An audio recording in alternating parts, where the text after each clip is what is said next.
Jai Baba. Thank you for having me here. It's a real pleasure as always, and it's a double pleasure for this historic moment of becoming a member, which I appreciate. And I wanted to mention about this song because in 1952 at Myrtle Beach when Baba came, and that was the first time I met him, and everybody wants to know how old I was. I was 18, so that's taken care of.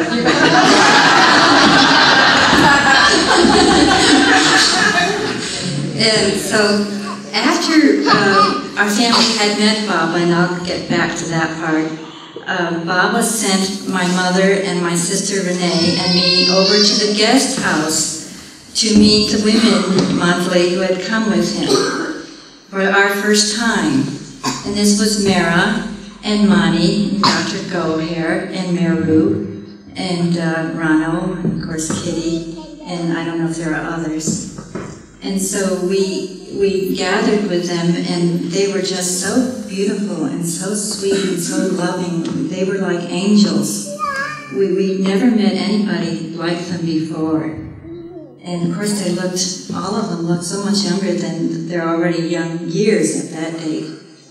And my mother was telling them that since it's here in Myrtle Beach at Baba's Center, that it's so much like a garden. And being with Baba now, it reminded her of this song, In the Garden. And of course, this is why I thought of this for this talk, because the words of this song epitomize the topic of the talk, Baba's eternal infinite presence. And so she was telling the ladies all about this song and how in the 30s there weren't any Baba songs. And my father had built a pump organ, a small foot pedal pump organ, and when they had Baba meetings, they would gather around and sing these old hymns. And of course we had the Christian background, and this is what I grew up with, so it's very meaningful to me. And at one point, we saw them more than once, and at one point Baba just opened the door and walked in amongst us. And it was just so sweet. I mean, the ladies were so sweet. I mean, it's beyond description of what sweetness is. And Baba was never effeminate with women, but he wasn't masculine either. He was just he was just different when he was only with women. And it was just like, we all had this wonderful rapport of being who we are and feeling comfortable with who we are. And so that was part of it. So I guess you want to know from the start about meeting Baba. And so I had, of course, grown up in this Baba family where my parents met Baba in 1954. 34. Excuse me. Thanks. You better keep track of me. You know it better than I do.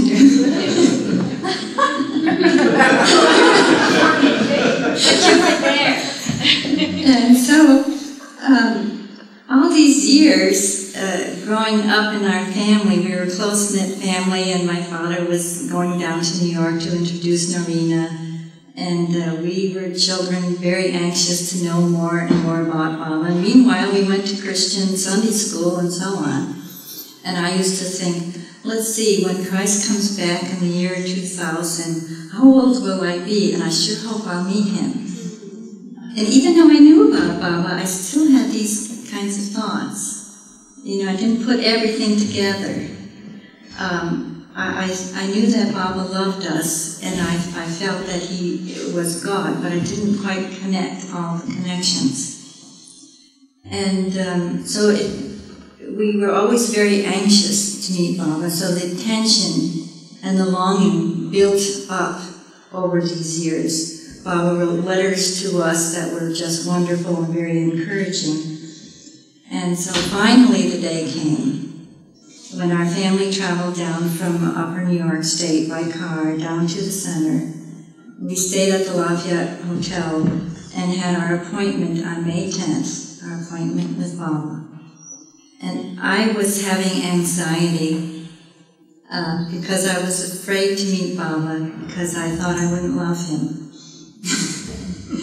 And so as we were sitting there and the door to the lagoon cabin was opened and Baba was right there, I let my mother go before me. It wasn't out of being polite. And she went in and I was next. And there was no thought, no anxiety whatsoever. It was just Baba and me. And I had come home to my real spiritual home at last. That thought had never ever crossed my mind. But once you experience that, you know what that real spiritual home is. And you suddenly know you've always...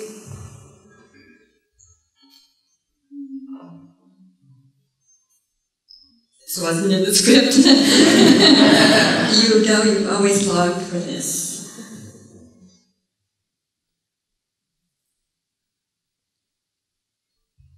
Because somehow I knew I'd always felt like a fish out of water. And once you know you're home, there is no other place for you. There is nothing else hold anything for you. There's no match to Baba. That's why they say he's matchless. And of course, I didn't think all these thoughts. It was only after years I, can think about it. The only thing I knew at the moment that I said I'd come home. And this kind of happiness is indescribable. And so Baba was just like the good host introduced, as my parents told Baba our names and we sat down. And he acted like an old family member and he turned to my parents, "How do you look?" And they said, "Oh, wonderful, Baba, wonderful." And he just smiled. And then right away he said, "Leatrice and Renee, they haven't met me before. They love me." And we do. It's the kind of love you cannot be conscious of. It's an unconscious soul thing. It doesn't come up to your mentality at that point. And meanwhile, Renee and I had decided that we were going to take down shorthand notes during our interviews so we would get everything down. And if we had known ahead of time what it was really going to be like, we probably would have changed our minds. You can't know ahead of time. Everybody's experience with Baba is different. But and so here we were, suddenly introduced to Baba, and he's so at home with you, but there's nothing, looks so normal and so human, but it's not normal at all. It's familiar and natural, but it's not like meeting an ordinary person. And we were so shall I say, introduced to parts of our own being that we weren't very well acquainted with, that the mental process of writing notes was almost impossible. But still we persisted while tears were coming down, and there was just no way to grasp anything, and we knew that. And I felt later that I could say that Baba showed me the core of myself, and that's where you really know whatever it is you need to know. And Baba just made very simple conversation, family type of conversation about our lives and that sort of thing. And then he turned to my sister and me in the same nonchalant, familiar way. He said, "Would you do anything I ask you to do?" Just as though he's asking if you'd like a piece of cake. And you don't have 5 minutes to think about it. And here you are, a teenager, and you're signing your life away, and you know it. It's like anything, whatever comes, that's it. We knew, we really fully grasped that. And I thought, we both said, yes, Baba, and in my mind I was, the only thoughts I was conscious of is that, come what may, I do mean yes. But later on I'll think about how hard it would be. And Baba didn't want to leave that thought hanging. He wanted to clear that up right away. And so he said that, is that yes or just yes? And we said, yes, Baba, really yes, Baba. Then he went into it and he said, would you jump in the lake? And we said, yes, Baba. With the alligators? Let's really make it difficult. And I thought the worst case scenario is you're going to die. And I'd seen all these Tarzan movies, so I thought, that's a good possibility. And when you're with Baba, you know there is not anything else but Baba. And at that moment, there was no fear of dying in any sense, just for the sake of obeying him. And then Baba said, I'm very happy that you will obey me. Isn't that right, Darwin? They will obey me without hesitation. He said it 3 times, and later on, Renee and I were thinking that when Baba says something several times, he's making it a fact for you. And then he went on and said, I am in the snakes, I'm in the deer, and I'm in the alligators. And if you knew that, you would not be afraid of anything or be upset by anything. And that's, that's more than a lifetime project. Because you test it all the time. I mean, he's giving us the answer to the whole scenario of fears and being upset. And so he just provides the answer before you know you need it. And so Baba was happy with that. He also said other things to us like, God in heaven is happy that you have come. And I thought, wow, we could make God happy. It's amazing. Just think, we can make God happy. Another thing he said was, he referred to my brother, Lo, and my sister Renee and me, and he said, they belong to me.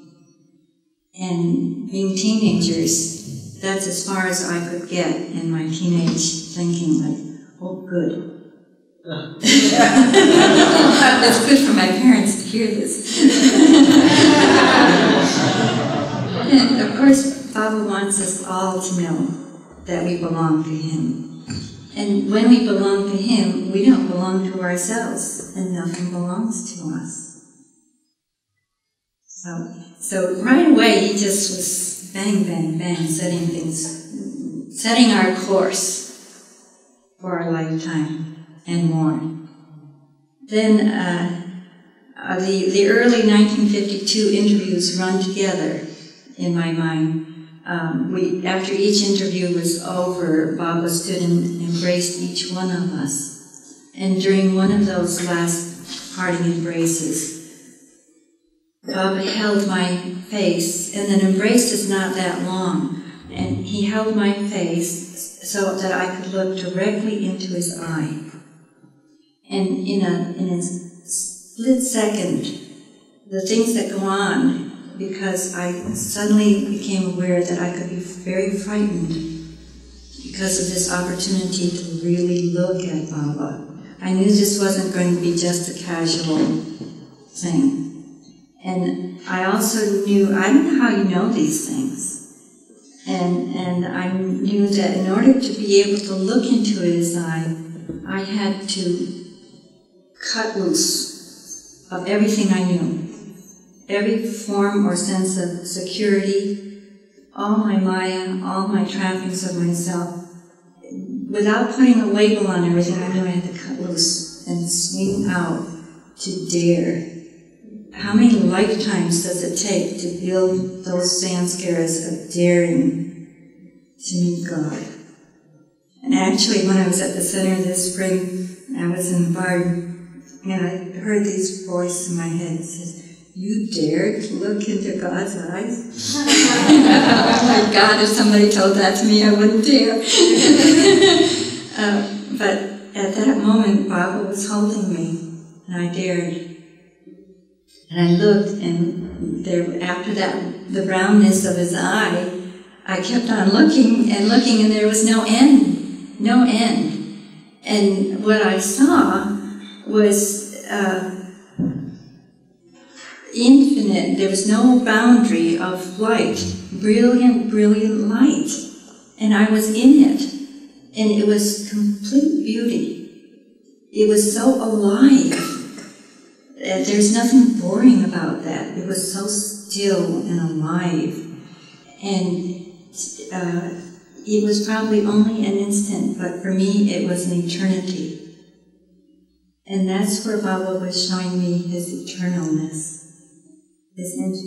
Just sort of to grasp the idea that he is eternal. And that the brilliance of that light, you know, it couldn't have been very much in respect to what the real light is, but it was enough to show me, wow, this is what Baba really wants us to go for.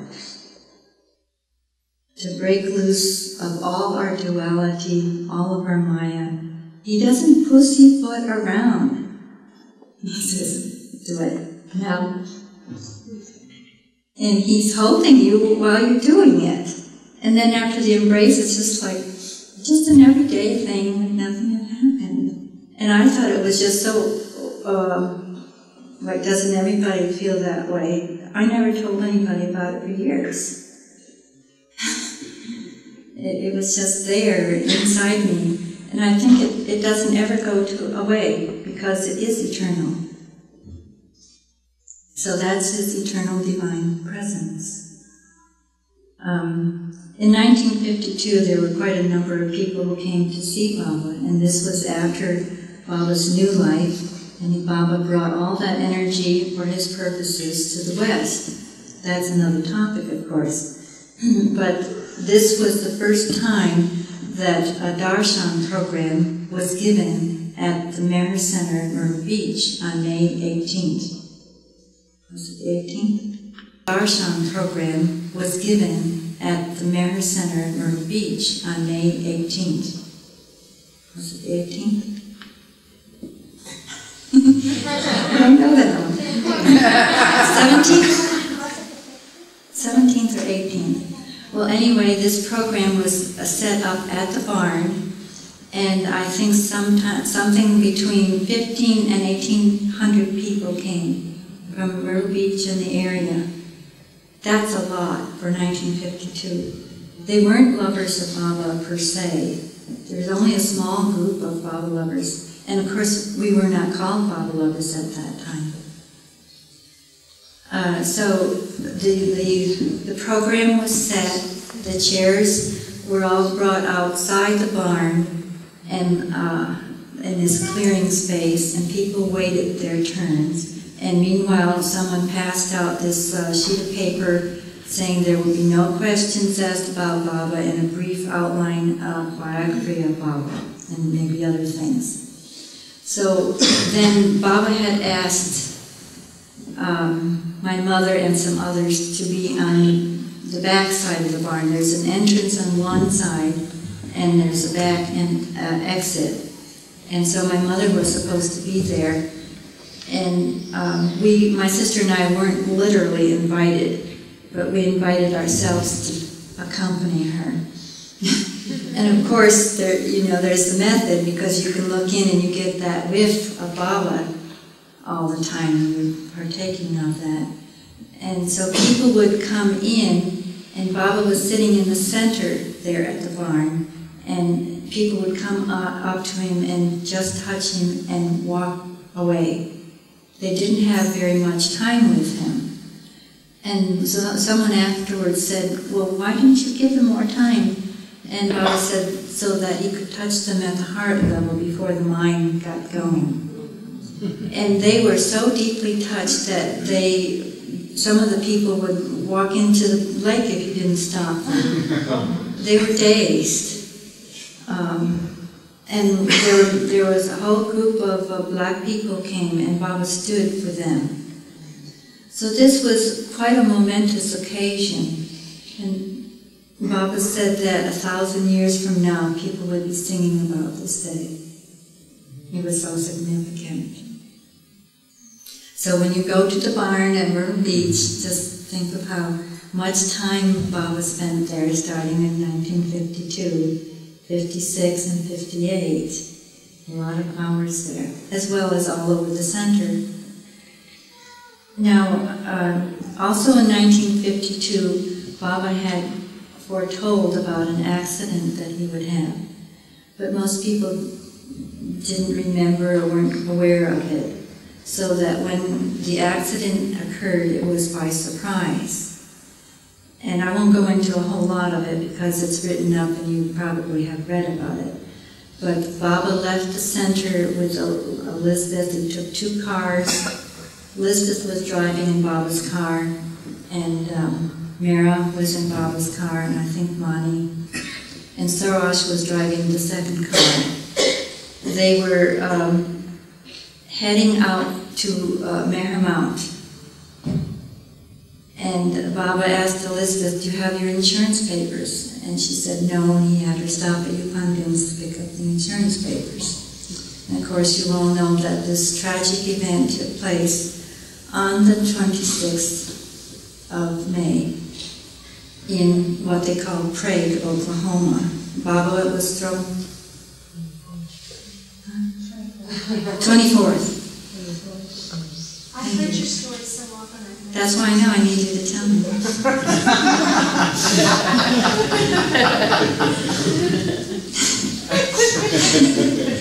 See, you'll be able to do a better job than I will.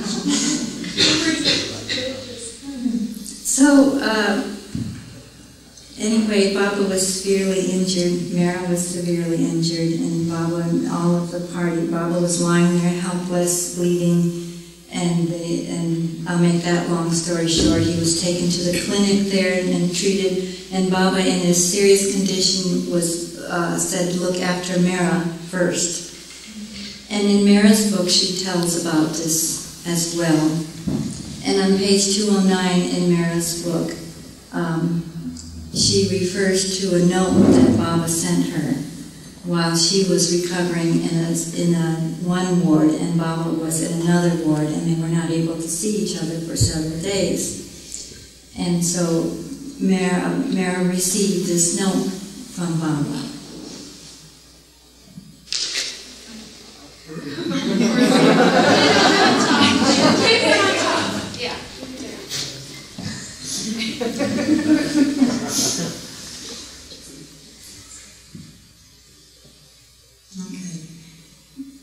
This, Baba said, this is the greatest of my sufferings, and it is the last, and since you, Meher, as my beloved, had to share,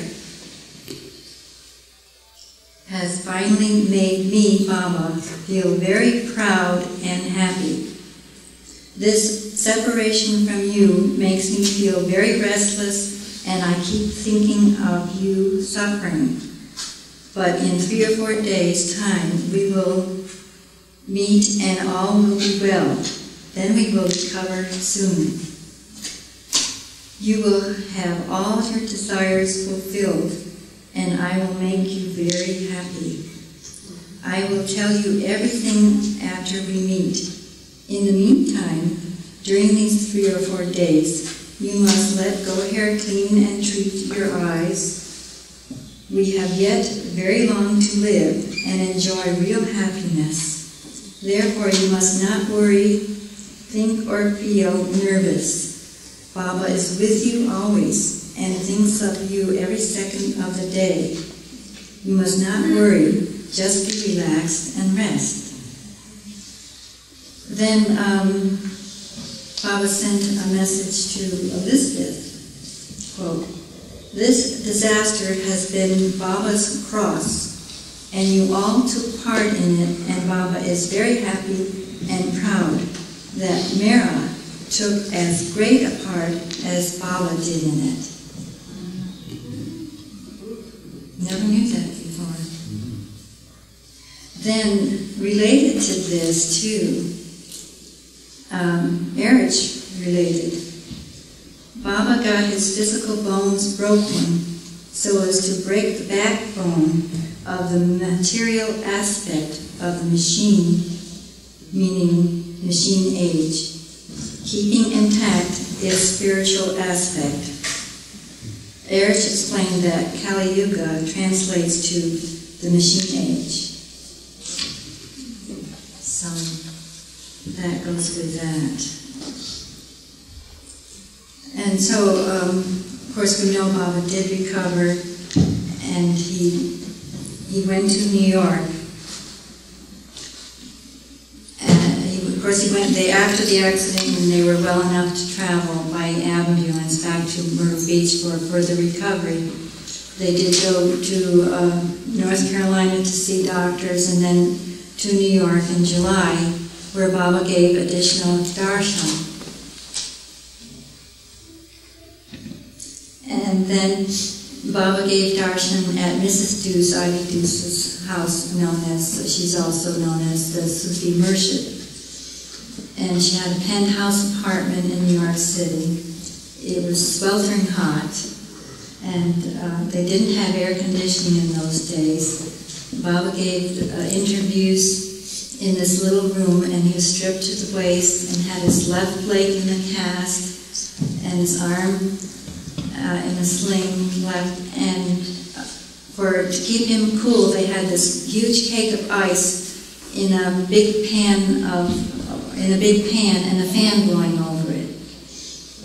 And our family was asked to be there during this time, and we were given various duties. And it's always a joy for us and our family to watch other people meet Baba and to be part of it, because we experienced such joy and happiness with meeting Baba that we wanted to share it. And by just watching their expressions after meeting him, it just gave us a real joy ourselves that we were participating in it. And so that's what we were doing there, besides the various duties we were asked to do. But one day in India, Erich asked me, how was Baba different after the accident? And I hadn't really thought how to describe that, and all I could think was to tell what I'm just going now to say. And that was in this afternoon after the interviews, Baba came out to the main waiting room, and all of us who were present gathered around him. And Baba was telling stories and making conversation. And I was thinking, oh, isn't this a wonderful opportunity to love Baba? But I'm not feeling like I'm loving Baba. I'm adoring him. And I never knew what that meant. And that was a new thing for me. And just then, when I said that to myself, and I realized that, Baba casually looks up and says, I am adorable.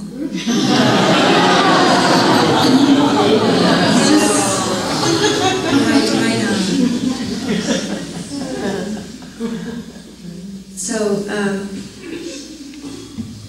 I'll tell one more story from 1952, and that is, on this hot day, Baba called Renee and me in, and he gave us an order. And he said, would you make a fruit salad for us? And we said, yes, Baba. And then, you know, I discovered later that when one is with Baba, it's such a one-on-one thing that you can't always be conscious of what's going on with someone else. And it wasn't until years later that I had to be told that Baba called Renee forward to read the alphabet board. And she said no, she couldn't read it. And I never entered my memory bank. All I remembered was that he asked me to come forward and read the board. Excuse me. And he's got this board here, and you know how fast he goes. And he looks up at me like, you ready? And he goes, slowly.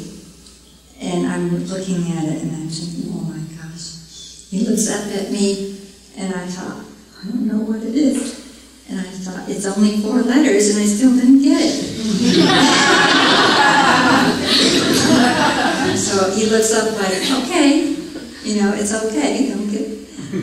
And so he did it again slowly and I thought, I'm really going to concentrate. So I did concentrate. He looks up, and I had only the first 2 letters. And I'm the kind of person, I was more that way then, that if I make a mistake, especially in front of other people, I get embarrassed. And this was a good opportunity for that. There was just no embarrassment. It was just natural, and Baba was just very sweet about it. He says, okay, we can do it again. And I thought, oh, we've got to really concentrate on the last 2 letters. He looks up again, and I said, oh, soft. He said, yes, make the salad very, very soft. Mush it. And so Renee and I were shown into the kitchen. It was a tiny place, and we were told it was over 100 degrees in there. It was so hot. And it was this big bowl. It was really this big. And all kinds of fruits were there. And we washed our hands and washed the fruit. And we put everything peeled it and cut it up and mushed it with our hands. And we were so touched that we were asked to do this service for Baba that our tears went into the salad. And so it was salted. Salted with our tears. And Renee said later that she heard that Baba liked the salad. So that was a very nice opportunity to obey Baba in the nicest way. And Baba did give us orders through the years later on, and they really weren't difficult. I mean, maybe some people would think so, they were fast and other things, but they weren't at all. We saw Baba again in 56 and 58 in the United States, and I'd like to kind of run these sequentially and together instead of separating them. And especially while Baba was at the center. The activities, well, in 1956, Baba was walking. Let me back up just a moment, because even though Baba, oh, all right, excuse me, I'll put that later. At the center, Baba was walking at the center. And that's where the image of being in the garden surfaces again. Because this was really, truly the Garden of Eden. Because it was an idyllic state. And as we walked around the center, and Baba walked very, very fast. When I was a child and Narina told me how fast he walked, I thought, oh, you could always catch up. No, you couldn't. You'd be practically running. And he walked from the main center to the barn, and it's a narrow dirt roadway, the old King's Highway.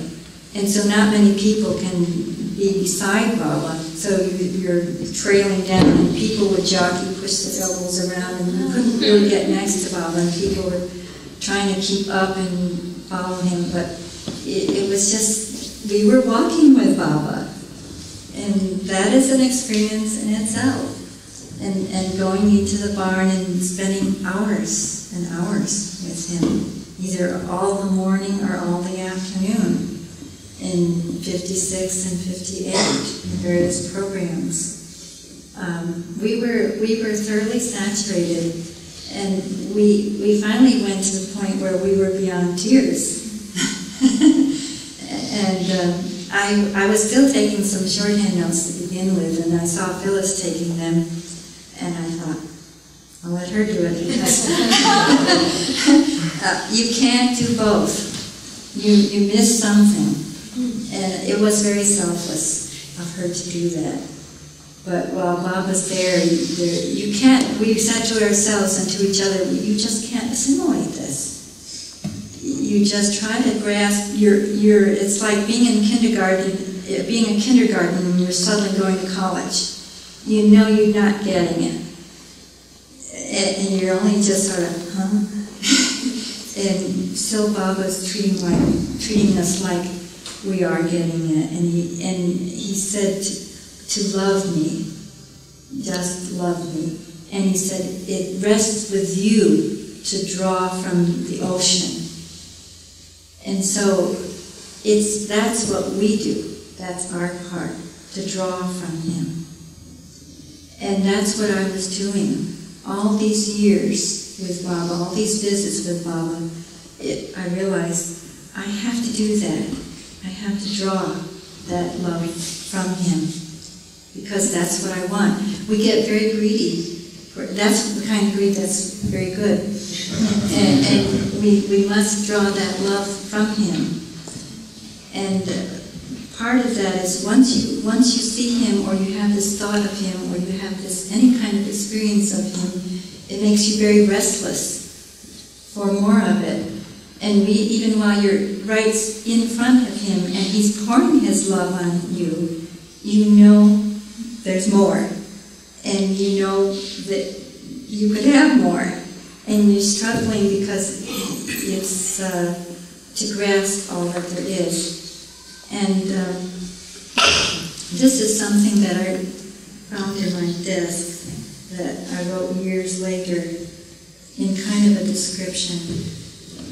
When the highest of the high is before you in all his shining glory and splendor, in one sense you cannot help but feel yourself to be the lowest of the low by comparison. Yet because our beloved comes to our level of being, we are able to approach him and feel natural in his presence while feeling his greatness, to whatever extent we can, of course, which is limited. You dare not think of attaining such heights yourself, but he gives you the vision and the inspiration to dare. How is that possible? But I think that's what he wants, or at least that's what he was doing with me.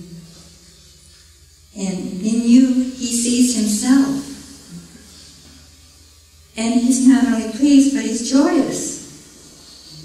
And you know, someone else and I were talking with Charles Purdom about this, and Charles helped us to understand the words to what we were trying to grasp. But that when Baba looks at us, he sees himself. And you can't doubt it after that. Your mind can't get in the way. And once you have that sight that he sees himself in you, you have to accept he's in you. He's not out there, he's in here. And he's joyous. So you must be joyous because he's in you. And so, because of his love for you, you can dare to long for the highest, all that is noble, beautiful, and loving. He sees your highest. Your potential becomes a reality in your own eyes, and you aspire to be that. Then longing is given. The longing for that highest becomes a divine action, which produces an energy force within you, strong enough to throw all that stands in your way, to be all that Baba wants you to be in his love. The energy of longing is such a mighty force as to cut through all and away with all that self that stands in the way of its fulfillment.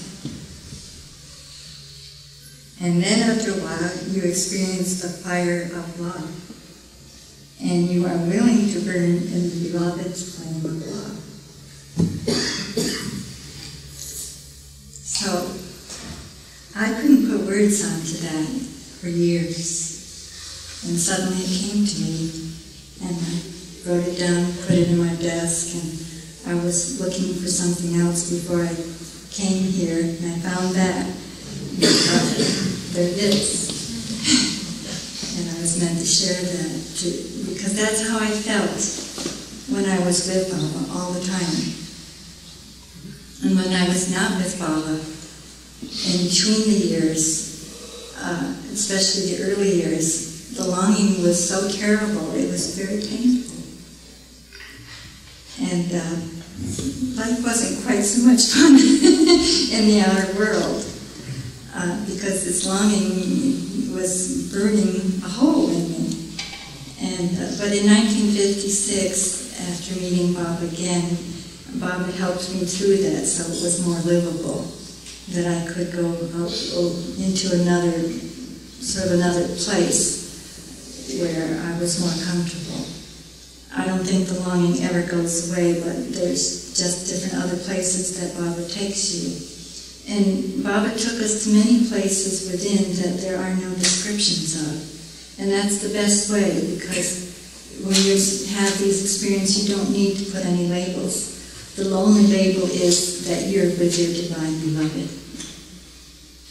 And you're spending time with him, and you want to keep company with him. And that's what we want to do now, is to keep that company with him. And when we do that, we make a choice not to keep company with all the things that keep us away from him. Sounds simple, doesn't it? So these were some of the things I learned later.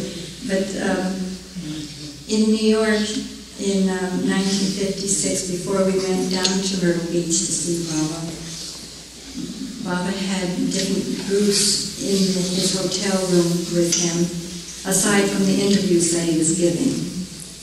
He had our Schenectady group there, and after he was finished with what he had to give them, they were dismissed, and he gathered our family around him. He sat in a chair, and he gathered 5 Shaws in a circle around him, and Adi was not interpreting, no one was interpreting.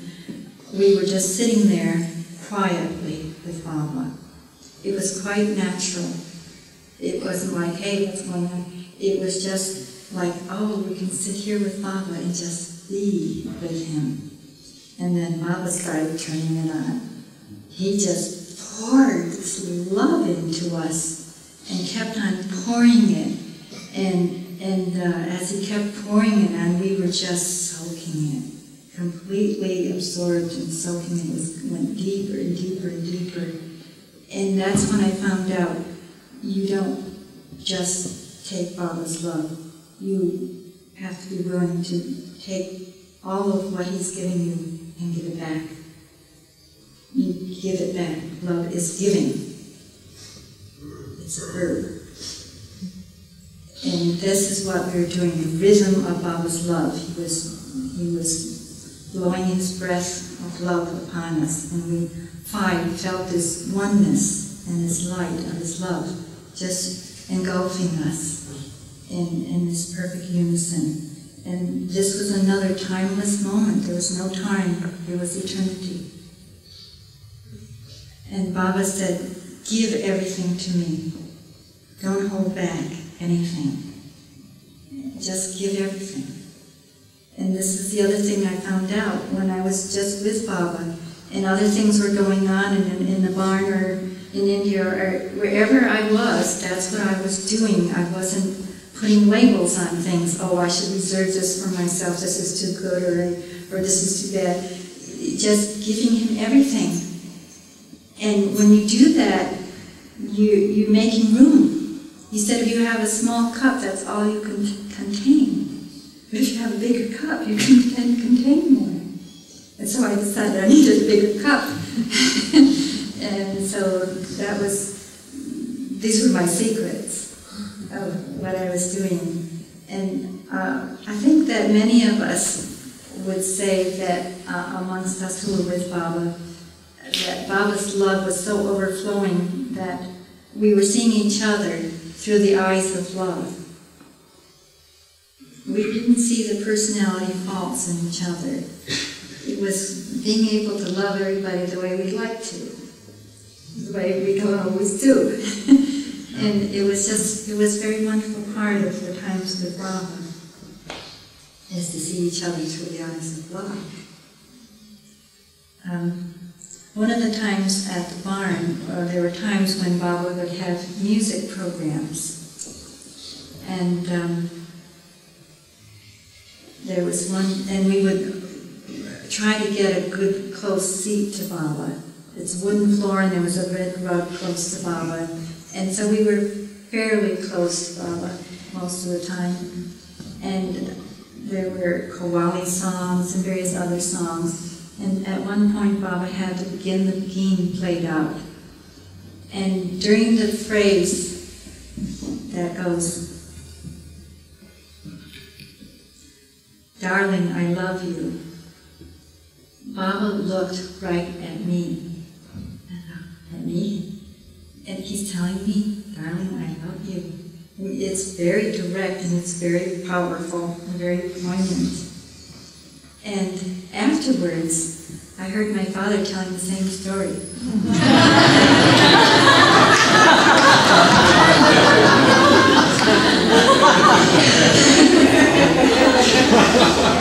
You know, Baba's eyes were very fast. Over a room full of 200 people, and that the time it takes for that phrase, he could have looked at everyone.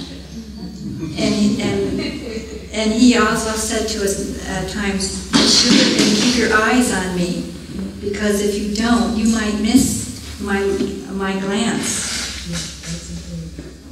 That was very important, yes. Because there were many times when he would glance at us and we would miss it if we weren't watchful. So some of us really followed that one. And another time in the barn, we talked about old songs and the phrase "in his hands." The old spiritual song, "He's got the world," I don't know if it's a spiritual song, "He's got the whole world in his hands," was one of the most popular songs that we sang with Baba. And clapping our hands and then the whole world. It was wonderful to sing that with Baba. And we'd say, "Baba's got the whole world in his hands." And then Baba had these other programs, the dancers, and then of course the famous men's program that only men were got together and put on a very humorous skit. It was the comedy of all comedies. We all gathered in the barn with him. He sat in the center part of the barn, and on the back side of the barn was a stage. There were curtains, and there was an alligator motif, and Dr. Chamberlain did this surgery on this man for his samskaras on Dana Field.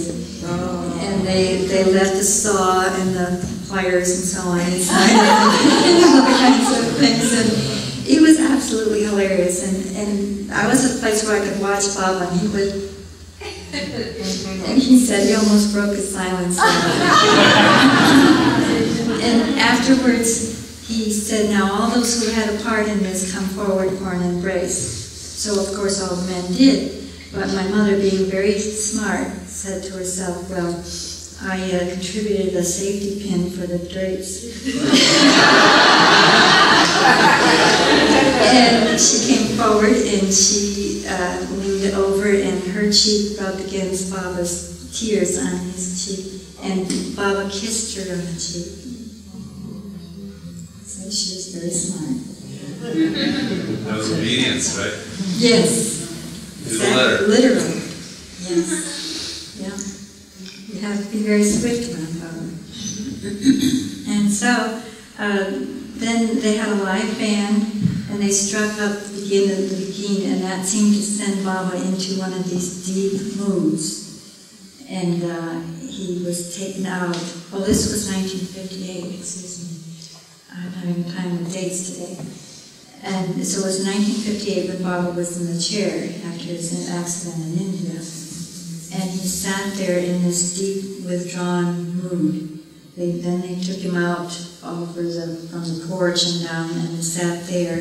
Someone brought a turtle, and he paid attention to this huge turtle. And then they took him in the car to the main part of the center, and they had him sit there in front of the lagoon cabin. And meanwhile, the whole crowd of us walked back and gathered around at a respectful distance, because we had seen Baba in these kinds of moods before. Only this one seemed to be deeper and more intense than ever.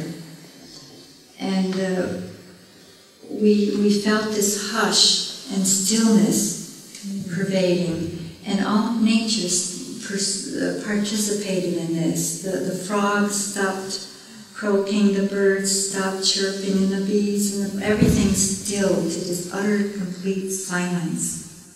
And this silence was all pervasive, and some part of us was becoming still and silent inwardly, although we probably weren't aware of it. Our minds weren't going to, we were just completely still. And I say we because you have this feeling that we're all experiencing the same thing, although it may not be true. But at some level we are, whether we can put it in the same words or not. And we're all standing there participating in this deep silence, whatever Baba was doing. And I was behind some people, and I could just barely see Baba, and every once in a while I get up like this and look to get a better view of Baba. And at one of these moments, Baba was sitting like this, you know, and just when I reached up to look, he looked up and directly at me. And it was as though his eyes were in front of me. It was so clear. And I just went, and I was completely dazed. I was in such a shock, a dazed shock.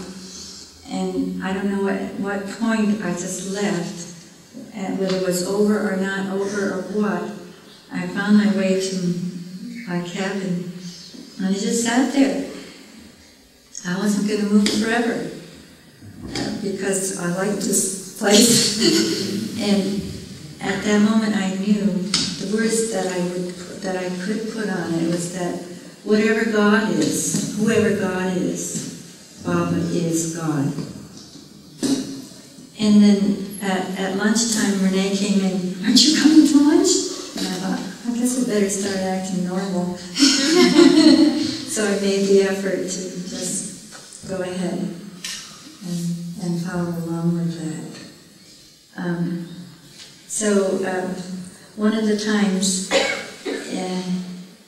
on leaving Myrtle Beach, I guess it was in 1958 when Baba left Myrtle Beach, we gathered at the Wilmington airport, and Baba was walking around, and he came right up to me, and it was another one of those eye-to-eye contacts, and it was, wow.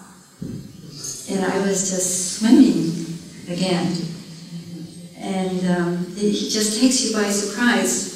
You know, your mind isn't there to put anything against it or whatever.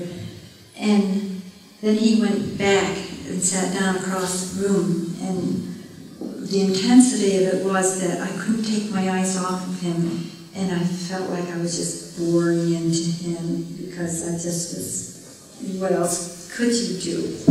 And he's just talking to this one, and then all of a sudden he looks up like, who's looking at me? And he spots me and he goes,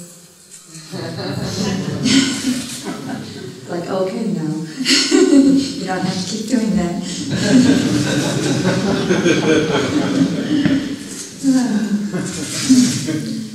But Baba actually did go to Ojai in 1956, the long-awaited trip to Ojai. And see, he went to Los Angeles, and there were almost 50 of us on the same plane with him, and his airplane.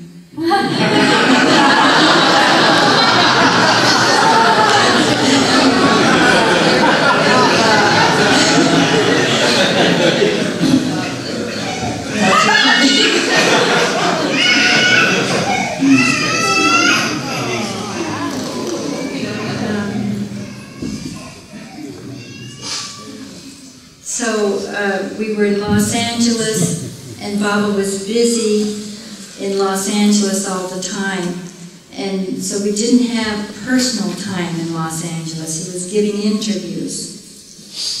And so he wanted to spend personal time with us, so buses were chartered, and we all went by buses, some by cars, up to Meher Mount, and spent the day there. It was a foggy day. You know, if you've been there, you can see way out to the Pacific Ocean. It's such a wonderful view. And Baba's teased Fred Winterfeld the whole time. He said, "Watch, you can't see it. You haven't cleared up the weather yet. You're supposed to clear up these clouds so we can see." And just kept after him about that. And then Baba said, "Now go outside and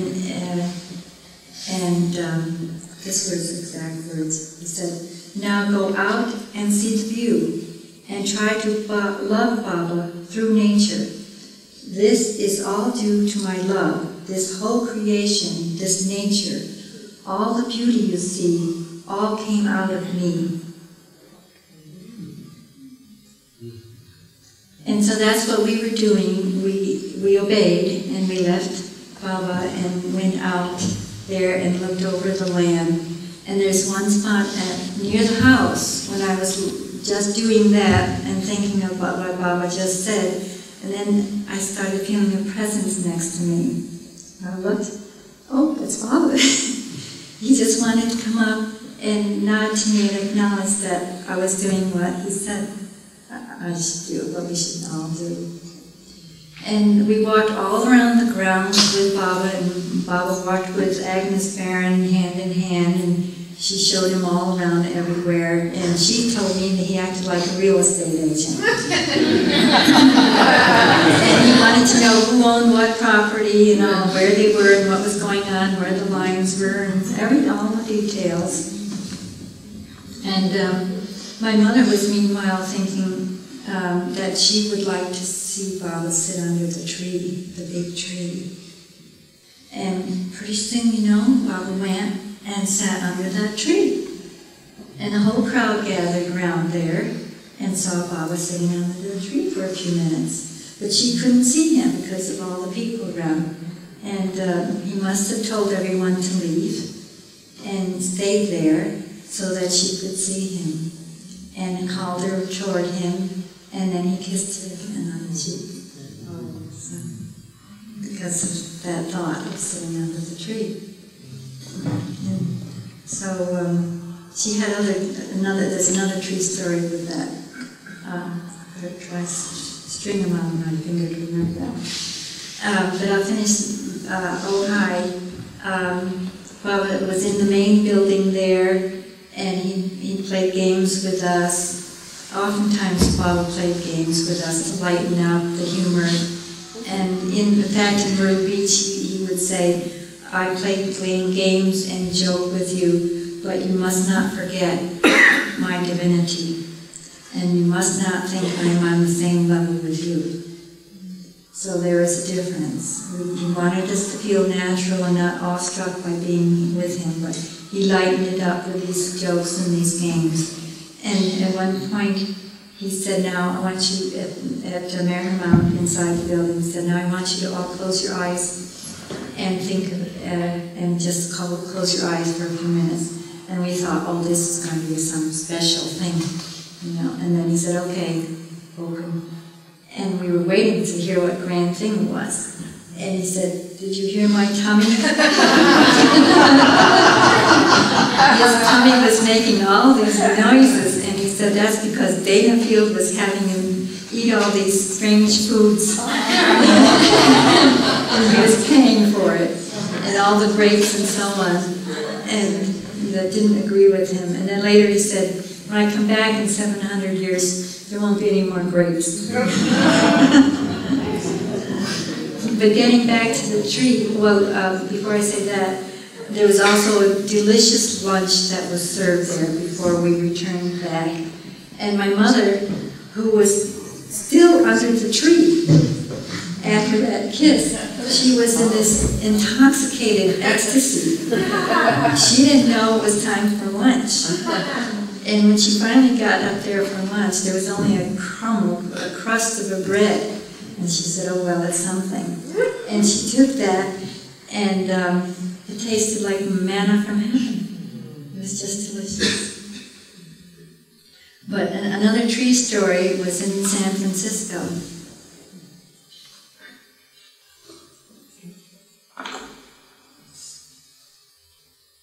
Am I boring you? Okay. On the way to San Francisco, we were on the airplane again, and of course there were propeller planes, and we weren't all that used to flying on airplanes, and so it was nice to be able to sit next to the window and look out. And my sister and I were toward the back of the plane, and Mom was up further up toward the front, and my mother was behind us. My sister had the window seat, and I thought, oh, well, I can't entertain myself looking out the window. And of course, really, I should be thinking about Bob and loving him. Well, didn't I hit a real good dry spell? There's just nothing. Nothing to draw on. It's just completely empty and dry. Just zero. And of course, Bob was aware of everything. And my mother just then, at that instant, timing is everything, she said, asked me to go up and get the camera from my father, who was sitting in front of Baba. I said, okay, because I knew Baba was up there, and I decided I'm going to take a look at Baba when he comes, when I turn around. I got the camera, and so as I was coming past Baba was sitting next to the window. He was ready for me, and he just looks right up at me. He shot this glance, and there I was, in this heaven state again. And it's just, wow. I didn't have any trouble thinking of him and remembering him the whole way to San Francisco. So there we were in San Francisco after we disembarked, and we're walking down the airport hallway, ready to meet all these Baba lovers who were coming forward to meet him. There was such a thrill being next to Baba because of the look of anticipation on their faces to meet Baba and knowing what they were going to get. It was just so exciting and wonderful because it's like it's better than handing candy to children. You know, they're going to just love it. And that's how it was. It gave us all such joy to be a part of this wonderful exchange of love that we all had. But there was a day in San Francisco, one day off, Baba said, that we all could do something else. We generally stayed at the Holiday Lodge, and Baba gave interviews. But he said, you're free to do whatever this day. And Beat Dimple took our family over to Muir Woods. And I was getting car sick all the way down.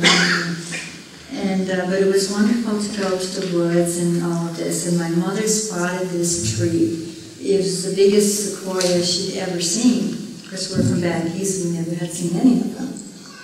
And it was Children's Day too, later.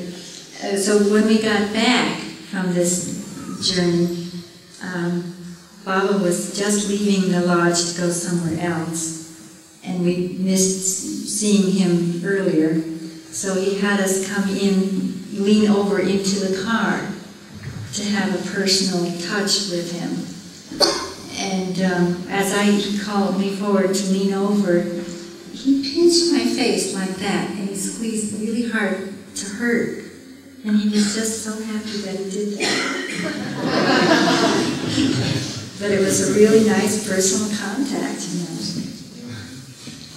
And I don't think I'll ever know what that means. And my mother told him in her, you know, very flowing, happy way what a wonderful time we had and all that we did. And she said, wouldn't it be nice for the Ancient One to sit under the ancient tree? And the next day, lo and behold, we find that the whole party with Baba are going to Muir Woods. And I thought, oh, I'm going to get car sick again. But I was saying, to go with Baba, who cares about being car sick? And I never did get car sick. And so here we were, walking along the pathways with Baba, and the Dimple children and all the other children were hopping along with Baba and swinging hands, and it was just a really kind of a picnic kind of day. And we followed the path right up to that tree. Baba sat at the base of that tree, and pictures were taken, and children gathered around him, and that's where he looks still, like the Buddha. And it's even a golden light around him. It's just a wonderful moment. And then we left and went back, and now my sister said they changed the pathways and you can't find that tree. So Baba was doing special work with trees. And at the center he sat under trees. In front of Baba's house, where we gathered, in front of him sat on the ground, and he told us different things there. And then also in '56 we went to Brook Gardens with Baba. And these were times when, you know, you wouldn't say that earth-shaking things were happening, but inwardly there was always an inner drama with each person. This was always the Sahavas for us. And so there was this narrow walkway at Brook Gardens. It was an old southern plantation. It had been a slave plantation in the old days. And now it's this beautiful gardens with wonderful statues and all. And Baba took us around through the side and over through this, meandered around through the smaller statues. And my father took a picture of the whole entourage following behind Baba. And it seemed like he could see from Baba stardust flowing over the whole crowd of us, like the tail of a comet. You could see the energy following. Didn't show up in the camera. And then after Baba wound his way around, he sat under the tree. And in the movies you see him doing this, I don't know, that was in Brook Gardens.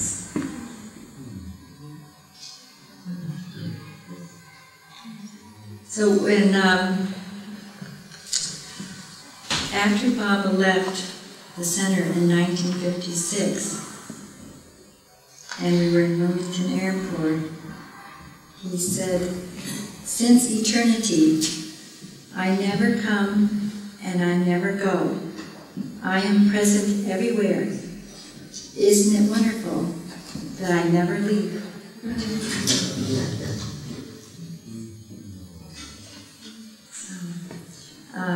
Now, do we have time to just touch on India, because we did go to India in 1962. We'd all saved our money because Baba said there would be this big meeting in India. In fact, it was in San Francisco, I think, when Baba set the stage in 1956. He said, told us about this big momentous event that would take place in India. And certain ones must go, and he pounded his hand like, and he pointed to Elizabeth, and must go, and Adele, and Darla, and Jean, and pointed all these people. And I was thinking, you know, I was one of the young people, and that's okay for all the important people are being invited. And then after a while I thought, oh, I really want to go, why not, you know. And still he wasn't calling my name, and Renee was feeling the same way. And we were getting very anxious because we didn't want to be left out. And finally he did say our names, you must go. And he was stamping it because later on we thought one of the reasons he was making it possible for us to go. And later we compared notes, and almost everyone who went had some kind of difficulty in going. Some kind of myopic event took place. My mother had a mild heart attack, and she came just a few days before going, and my father and I packed her up, and she sent a cable to Baba and told him about that, and she didn't know what to do. And she didn't receive any reply. So she decided to just go along, and when we got to New York, she received Baba's cable. And Baba said, no, paraphrases, "Let my love flow in your veins." Oh.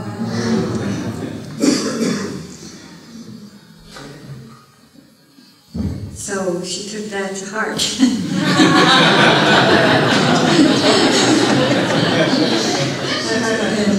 she went, and everything was all right.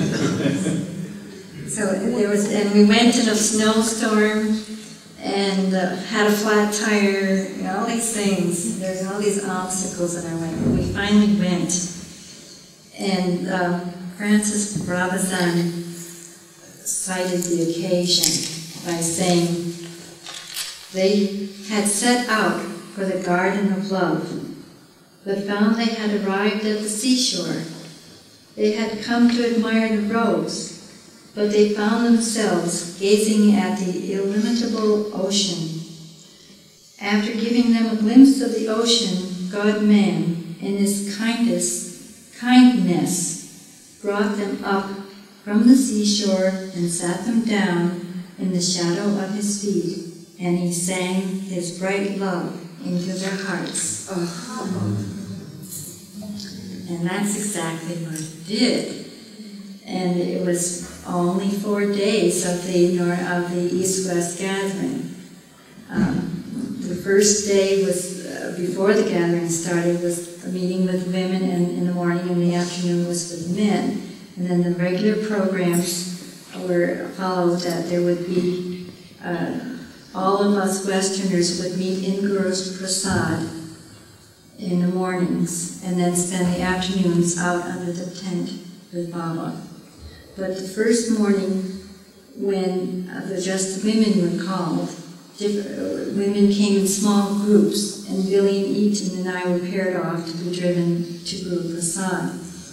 And we came up the steps, and it's all an open doorway. It's all open with marble pillars and marble floor.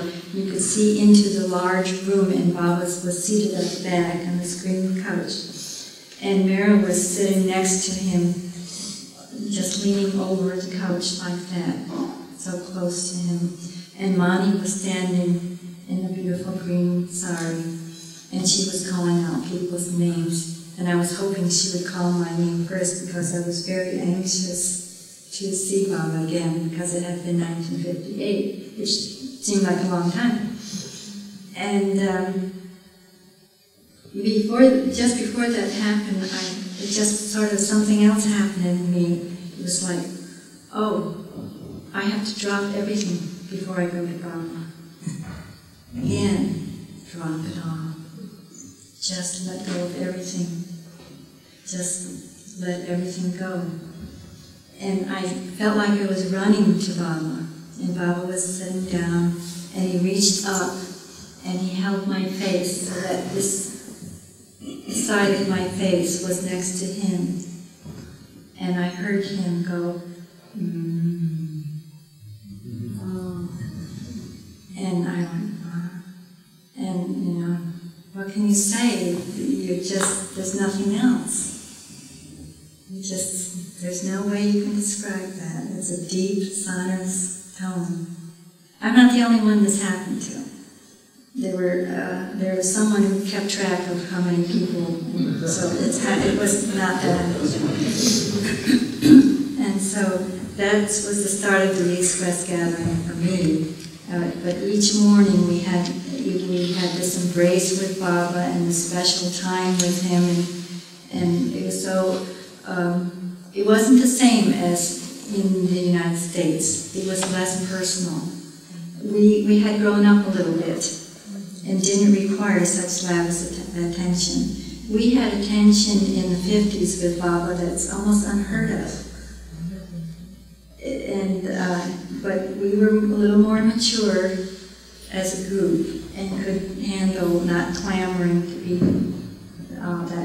have that physical intimacy in that sense of being close to his body and having him show us so much personal attention. We were there for a larger purpose. And then in the afternoons, there were 5,000 of us who gathered out under the brightly colored pandal.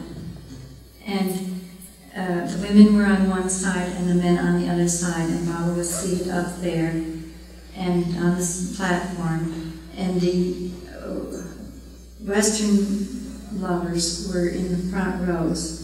And this was the first time we were called Baba lovers. And we were given these little cloth pins as tickets for entering Guruprasad. And I thought, we're being labeled Baba lovers? We really are? I thought that was just wonderful. We're being called Baba lovers. And so we would, the walkway into Guruprasad is a long walk, and very, very fast. And so we sat there for hours, from 2 to 6 every afternoon, and watched the Indians take their turn to go up to have a touch, just a touch Baba, and not have an embrace, but just a touch. And then the women would go up, and then the line would stop, and then the men would go up, and the line would stop. And now I never heard it, and one morning Baba said it was going to rain in the afternoon. And I never heard it, so sure enough, in this is what, November, was not the time for rain, and this big downpour just burst in upon us, and everybody got drenched, and that wasn't a problem. There wasn't any problem anyway, but there was a call for all the Western women to come up to the platform. And so we did go up to the platform, and that caused a big stir among the energy. Sort of just escalated all of a sudden. And because the Western women were getting on the platform, it must have made the Indian people feel they wouldn't get their turn, and there was this surging, and the men had to form this cordon to keep everything under control. And I found myself standing behind Baba in all the confusion and not knowing what was going on. I was just standing. All of a sudden I became, somehow I'm not conscious all the time, but I suddenly became conscious that I was right behind Baba. And then all of a sudden it was so, wow, Baba is very, very powerful. This power was so great. And then I seemed to sense that Baba was not using his power as power. It was love that was not just for the 5,000, it was going out to the whole universe. It was just spreading out all over. And that must be what he wanted me to see. And then my mother asked me to check on my sister. I looked around, couldn't find her, and then realized I had a call of nature, so I went inside and asked around where was the ladies' room, and discovered that all the Western women with their wet clothes were in the Eastern women's, Mandali women's bedrooms, and the Eastern women were bringing out all their clothes from their closets, and the Western women were exchanging clothes. And at that point, I didn't realize I was soaking wet. But then I thought, this is a good idea. And I picked up a blouse, and it was a little large for me, and I thought maybe there would be something more my size in the next room. And I went to the next room, and Meher came out with all these clothes on her arm, and she gave something to someone else, and she looked at the blouse and took it away from me, and she picked up this dress for me. It fit like a T. It was a beautiful, perfect fit. And I was one of the fortunate ones, because most of them didn't have the best choices. And the feminine vanity was challenged.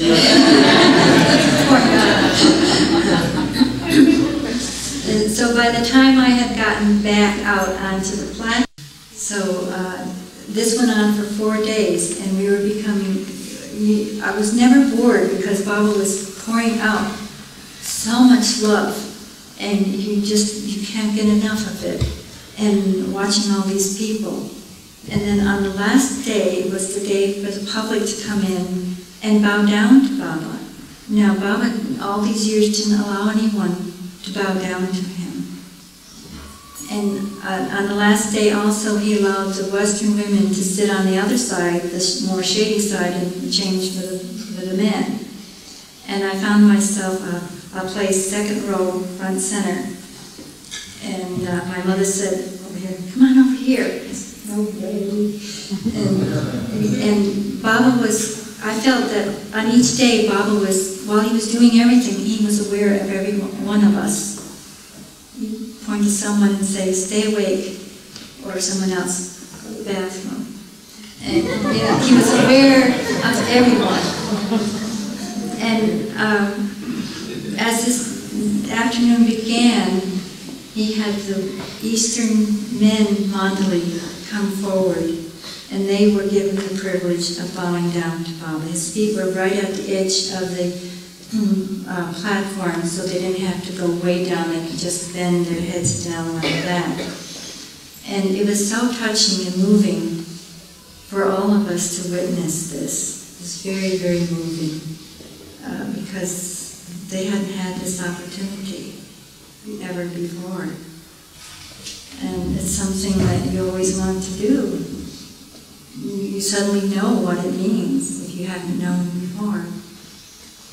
And I knew that even before this, that I would like this opportunity to do this if I had the chance.